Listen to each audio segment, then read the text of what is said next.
공사비를 떼었다는 영세 하청업체 관계자를 오늘 조간신문에 인터뷰를 했습니다. 그분들의 이야기 한번 들어보실까요? 자, 당시 목공소 대표였던 강 씨, 공사비 떼인 강 씨의 울분, 조국 다 거짓말입니다. 라고 말하고 있는 거예요. 자, 오늘 조선일보 보도에 따르면 이 목공소 대표 강 씨는요, 조국 장관 해명을 TV로 보면서 어떻게 저런 거짓말을 하나 생각을 했다.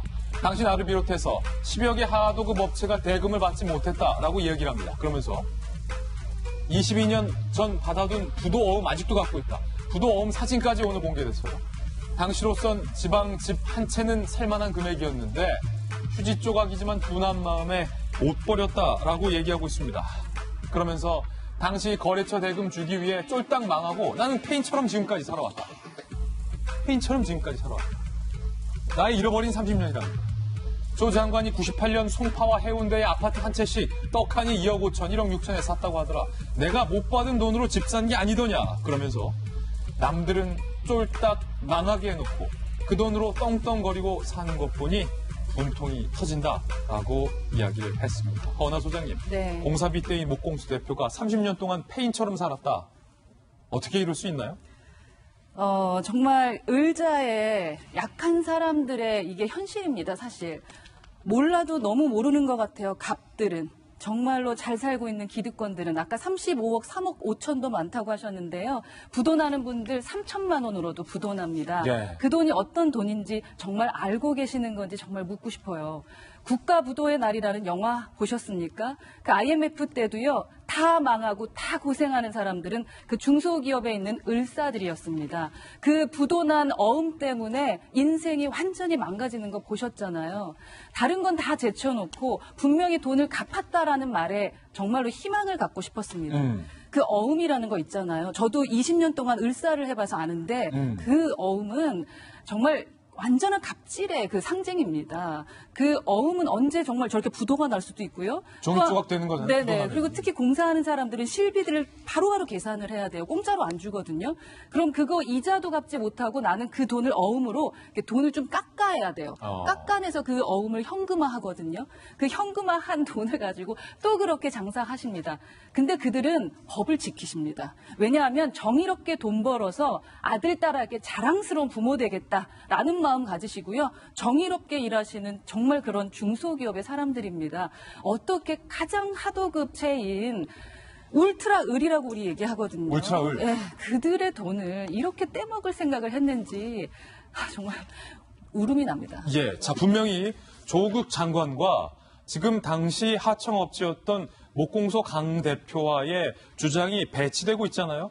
두 분 중에 한 명만이 진실을 말하고 있다는 건데 이 목공소 강 대표는 당시 웅동학원 조국 장관 일가로부터 받았던 이 어음, 지금은 부도나서 종이 조각이었지만 어음까지 보존하고 있습니다. 자, 누구 말이 사실입니까? 김병민 박사님. 20년이 지난 지금까지도 너무 억울해서 90년대에 받았던 어음 넉 장을 버리지 않고 있다고 그 실물을 공개하지 않았습니까? 일단 이 어음에 대한 내용들이 나왔기 때문에 목공소 대표의 말이 진실일 가능성이 매우 높다 이렇게 생각이 되고요. 그럼 조국 장관은 앞서 기자회견에서 그 35억 원 선친이 공사비 대금 갚느라 다 썼다라고 왜 사실과 다른 이야기한 거죠? 조 장관은 이제 와서 또 이런 얘기를 할지도 모르겠습니다. 기억이 나지 않습니다. 제가 어떻게 그런 내용에 대한 세부적인 것들까지 다 알고 있겠습니까? 이렇게 국민들을 호도하는 발언을 할지 잘 모르겠습니다만은 분명하게 기자 간담회를 자청했고 그 기자 간담회는 청문회 대신 본인이 모든 내용에 알고 있는 진실들을 말하겠다고 했던 바로 그 자리였습니다. 근데 적어도 조국 장관이 했던 얘기 중에 앞뒤가 맞지 않는 내용들이 너무나 많이 나오고 있는데요. 왜 조국 장관은 저 자리에서 저런 얘기를 했겠는가?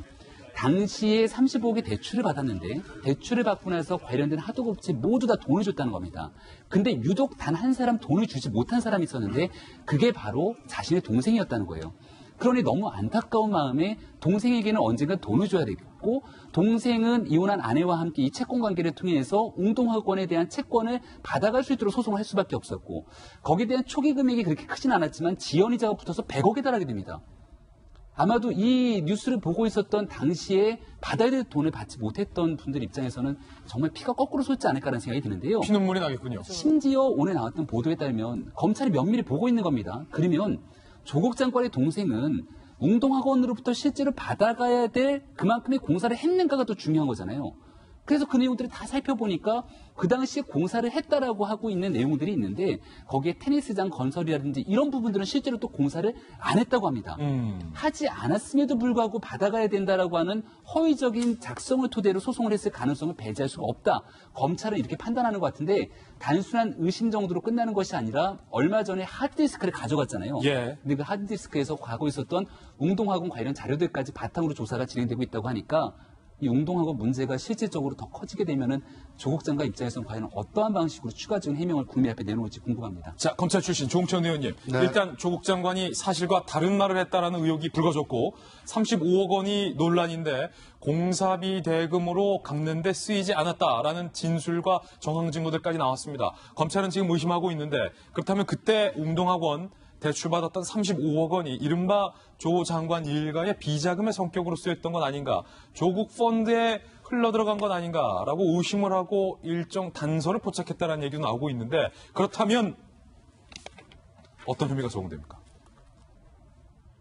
웅동학원이 공사대금을 변제하기 위해서 은행으로부터 35억을 그 용도로 대출을 받았는데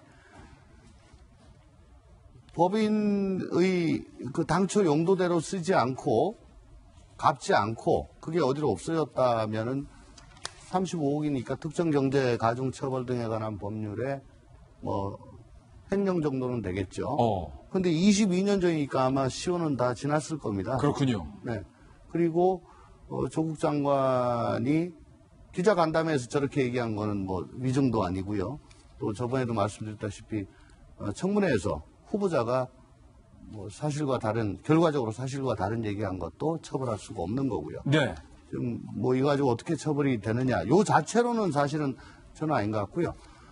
근데 이제 이 돈이 지금 말씀하신 대로 어떤 조국 장관 일가 재산의 시드머니가 됐다든가 네. 해서 특히 사모펀드로 들어갔다면은 그러면 이 재산, 사모펀드에 대해서 조국 장관은 난 뭐 전혀 모른다. 우리 아내가 다 했다. 라는 거를 탄핵할 수 있는 그런 자료는 쓰여지지 않을까. 예, 왜냐하면 이게 22년 전부터 다 이 내력이 있는 그런 돈이니까요.